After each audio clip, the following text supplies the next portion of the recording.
G'day everyone, how are you? It's James Beazley, Managing Director of the Six Group. Welcome to the Weekly Bees. This week's going to be a really quick one because last week was a pretty long one. I'm going to talk to you today about leadership development. It's one of those topics that we all talk about and not many firms actually do it. And there's a number of reasons why they don't do it, because they see leadership development as one being really costly with no real net tangible instant gratification and benefit. And it's normally the purvey of really big organisations who do actually spend a lot of money on it. But I wanted to speak to you today about why, and 3 points, why I think leadership development is absolutely critical for any size of business. One, it retains staff. That's the big one. So you've taken the time to go out there and attract the best talent for your organisation that either A, you can afford at the moment, or B, that you actually think is going to help you grow your business. And that takes a lot of time, takes a lot of effort, but we never really get 100% of what we're looking for. There's always areas that could actually develop, and people take on new roles because they see it as an opportunity to also grow into that role. So leadership development shows one absolute key thing for your employees, and that is trust and belief.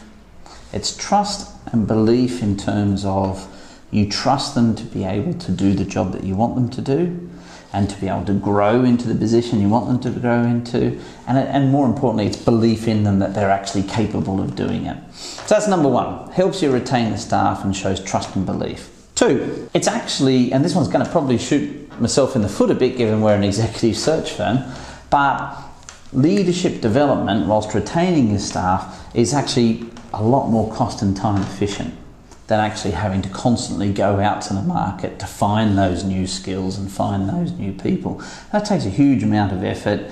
There's a cost, there's time in it, and it's not just the time of going and finding the person, bringing them through the front door on the first day.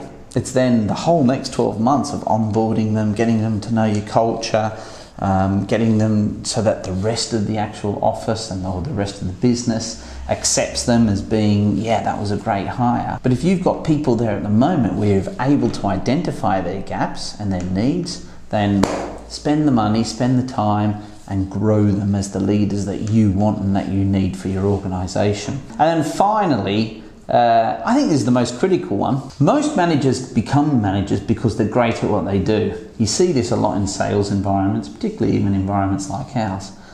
The biggest billers, the best salespeople get the opportunity to become the manager. Are they really the best manager? Because they're great at sales, they're great at business development, but no one's actually ever taught them how to manage other people. And so leadership development becomes absolutely critical, because when you put them into these roles of seniority, you want them to be leaders and managers of people to the point where you want the people they manage to become just as successful as they were when they were individual contributors as well. How are they going to get there? Well, they're not going to get there unless they've got someone that actually starts teaching them and leading their own development. So that's a whole other Weekly Bees about who should be a manager and who shouldn't. But in terms of today and leadership development, I just wanted to talk about those three things. One, go out there and really make an effort to retain your staff. Show them that you trust and believe in them. You know, it could be anything. It could be sending them on a conference, could be just sitting down with them, giving them a mentor, introducing them to a mate in a different company that can give them a different perspective. Two, it's going to actually save you a lot of money and a lot of time if you develop your own staff, because you can really groom them and grow them into your own culture and the way you want to manage and how leadership should be within your own company.